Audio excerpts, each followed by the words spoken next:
llegó pa' todo, llegó la escuela, llegó la escuela, llegó por radio.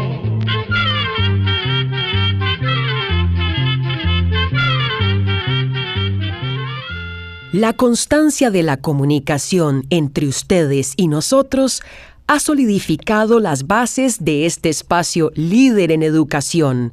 Bienvenidos a un nuevo programa de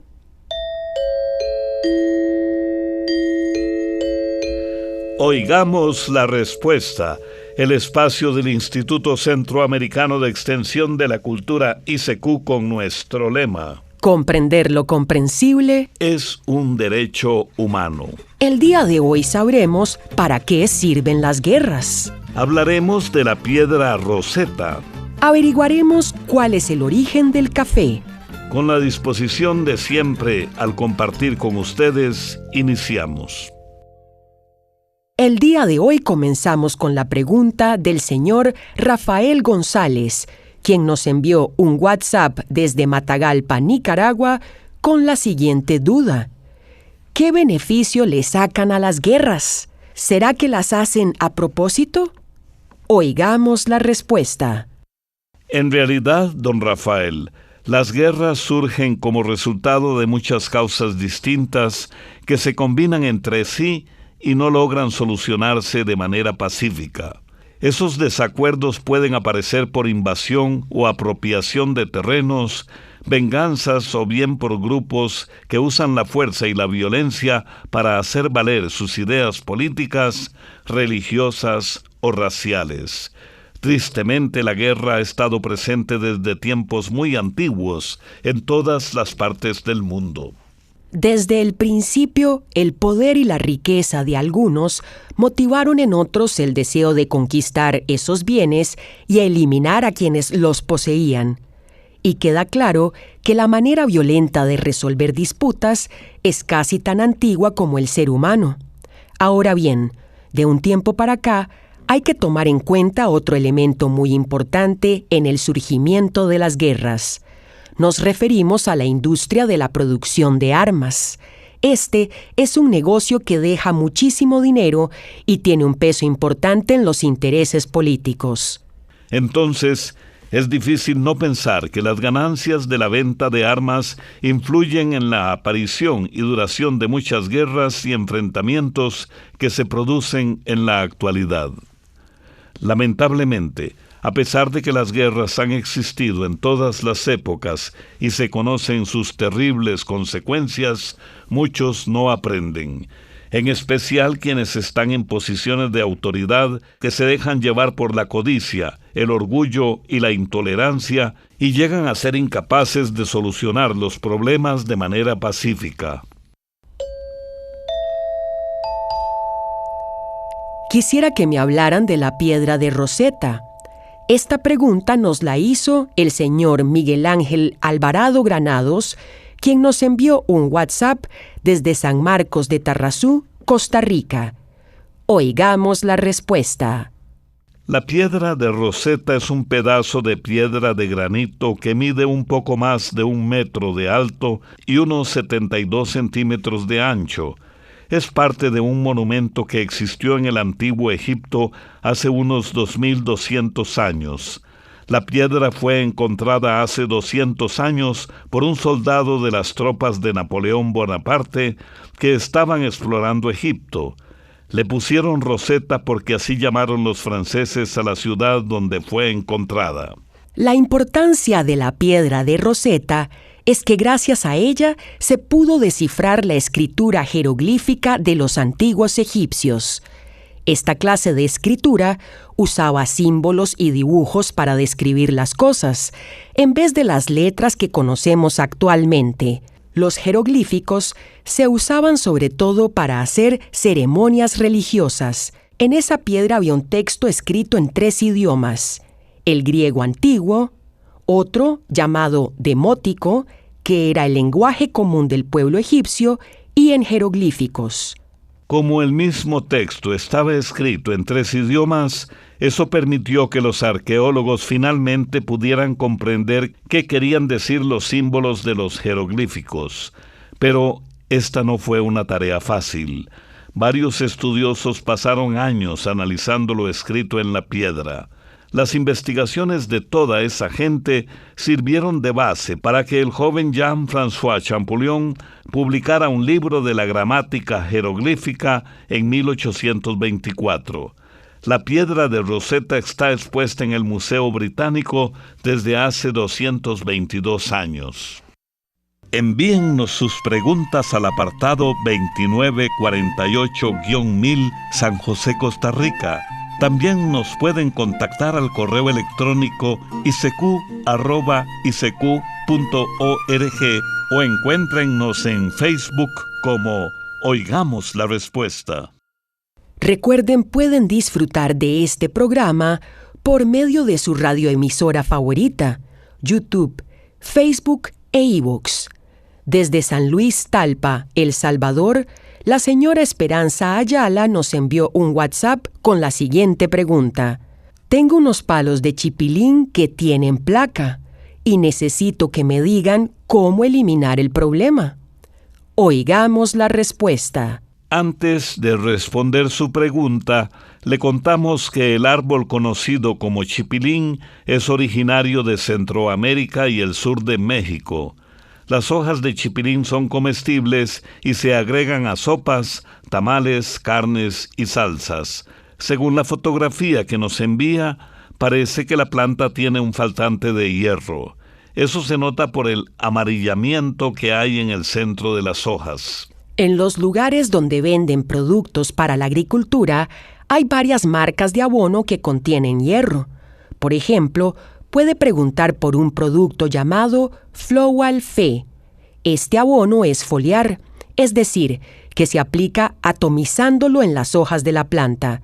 En el envase viene indicado cómo aplicar el producto y los cuidados que hay que tener al manipularlo. Quisiera saber en qué año y cómo se originó una región llamada Valle de Paz que está en Belice. Es la petición que nos hace el señor José Vitelio López desde Santa Tecla, El Salvador. Oigamos la respuesta.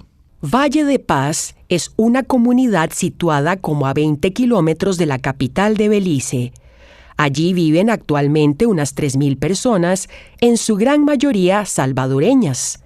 Valle de Paz fue fundada en 1982, cuando llegaron a Belice numerosas familias de El Salvador que huían de la guerra civil que por entonces se vivía en ese país.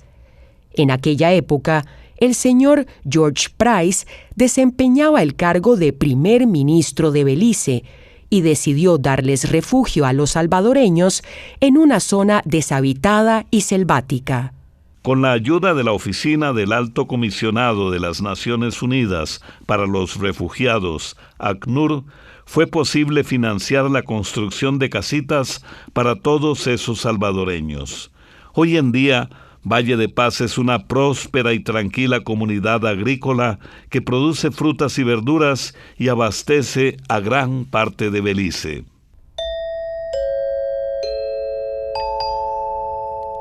Un amigo oyente nos envió un WhatsApp desde Boaco, Nicaragua, con la siguiente consulta. ¿Cuál es el origen del café? ¿Es de América o de Europa? También quiero saber cómo descubrieron que el café se podía tomar y qué beneficios tiene esta bebida. Oigamos la respuesta. La planta de café proviene de un país llamado Etiopía, que está en África.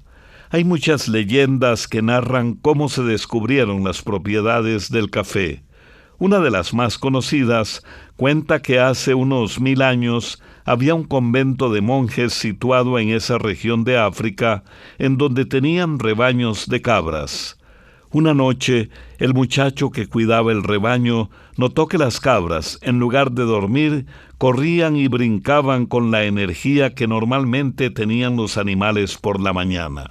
Intrigado, El pastor investigó y descubrió que las cabras comían unos frutos pequeños y rojos de unas matas que crecían por allí. Cuando el superior del convento se enteró de lo que ocurría, cocinó algunas hojas y frutos de las plantas y les dio la bebida a los monjes, pues casi siempre se quedaban dormidos durante los rezos que hacían por la noche. Con el tiempo, el cultivo se extendió por países de la península de Arabia, en donde se cree que se empezó a tostar, moler y filtrar el café para prepararlo. La primera casa del café o cafetería se abrió en Constantinopla hace poco más de 500 años. De allí el conocimiento de la sabrosa bebida pasó a Europa, específicamente a Venecia, Italia y luego a Inglaterra y a Francia. Ahora bien, le contamos que fueron los franceses los que trajeron las primeras semillas que llegaron a América, específicamente a la isla Martinica en el Mar Caribe, que era colonia francesa. Allí sembraron las primeras plantas de café que se desarrollaron muy bien en el clima tropical. Y desde el Caribe las plantas de café se extendieron a Brasil, Colombia y Centroamérica. En cuanto a su pregunta sobre los beneficios, vamos a decirle que el café es una bebida estimulante debido a que contiene una sustancia llamada cafeína que actúa sobre el sistema nervioso. Se han hecho muchos estudios acerca de los beneficios y los daños que puede producir el café en las personas. Lo que se ha llegado a comprobar es que el consumo diario de unas 2 o 3 tazas de café generalmente no representa ningún riesgo para la salud, pero si se toman mayores cantidades de esa bebida, sus efectos estimulantes pueden llegar a producir nerviosismo e insomnio. Además, el café contiene sustancias que en exceso pueden irritar el estómago. Por otra parte, está comprobado que el café mejora la atención, el ánimo y el desempeño físico. Y los más recientes estudios señalan que contiene sustancias llamadas antioxidantes, que pueden brindar cierta protección contra el desarrollo del Parkinson, ataques del corazón, cáncer de hígado y diabetes tipo 2. También puede contactarnos a través de un mensaje de WhatsApp al teléfono código de área 506, número 8485-5453, o háganos sus preguntas al teléfono código de área 506, números 2225-5238 o al 2225-5338. Francisco Vargas vive en Nicaragua. Se comunica con nosotros y dice: quiero saber qué beneficios tiene la raíz de zarzaparrilla y si es alcalina. Oigamos la respuesta. La zarzaparrilla es una planta con forma de enredadera. Tiene hojas grandes en forma de corazón y con espinas en los bordes. Lo que se usa de la planta es la raíz. La zarzaparrilla se conocía desde la época de los primeros años de la colonia. Los indígenas pagaban su tributo o impuestos entregando raíces de estas plantas que ya tenían fama de ser medicinales. Hoy en día se sigue utilizando la raíz como remedio y para hacer bebidas refrescantes. La zarzaparrilla sí se considera como alcalina. Los alimentos alcalinos son los que equilibran o disminuyen la acidez en el organismo. La sustancia medicinal de la zarzaparrilla se obtiene machacando las raíces. Esa sustancia tiene propiedades desinflamantes y para aliviar dolores. También ayuda a sudar, limpia el organismo y es diurética, es decir, que hace orinar más. Además, la zarzaparrilla puede bajar los dolores del reumatismo, problemas digestivos y se recomienda cuando hay padecimientos de la piel como las espinillas o el acné. Desde Filadelfia, Guanacaste, Costa Rica, nos envió un WhatsApp el señor Harvey Carballo con la siguiente pregunta: ¿cuáles son los países mayores productores de caña de azúcar a nivel mundial? Oigamos la respuesta. El país que más caña de azúcar produce y exporta es Brasil, con más de 720 millones de toneladas, que representa más del 40% de la producción mundial. Después le sigue India en segundo lugar, con un poco más de 277 millones de toneladas, y en tercer lugar China, con un poco más de 111 millones de toneladas. Los factores que hacen que estos países sean los mayores productores son el buen clima y el acceso a agua o la cantidad de lluvias que tienen. Por otra parte, le contamos que Guatemala y El Salvador son los mayores productores de azúcar de América Central.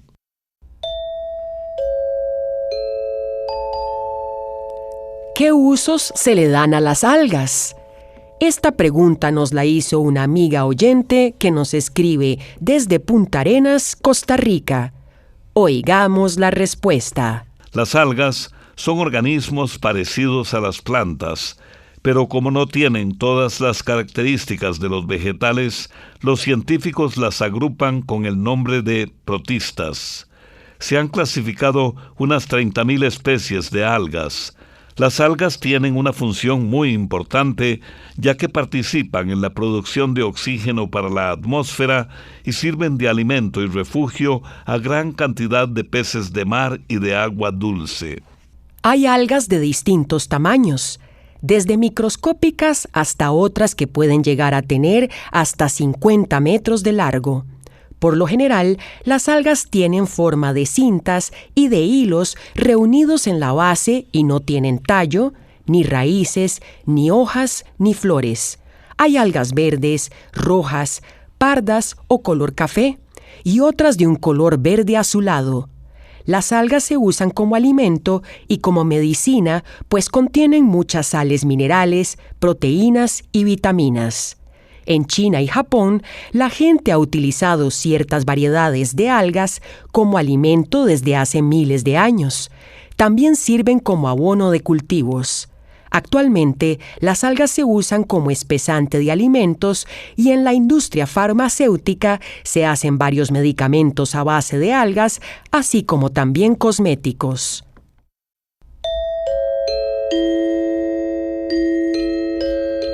No lastimes a los demás con lo que te causa dolor a ti mismo. Buda. Programa B, Control 18. Y así llegamos al final del programa de hoy. Les esperamos mañana en su programa Oigamos la Respuesta. Envíennos sus preguntas al apartado 2948-1000 San José, Costa Rica. También pueden enviarnos sus preguntas al correo electrónico isq@isq.org o encuéntrennos en Facebook como Oigamos la Respuesta o llámennos por teléfono a los siguientes números: código de área 506, número 2225-5238 o 2225-5338. Recuerde que comprender lo comprensible es un derecho humano.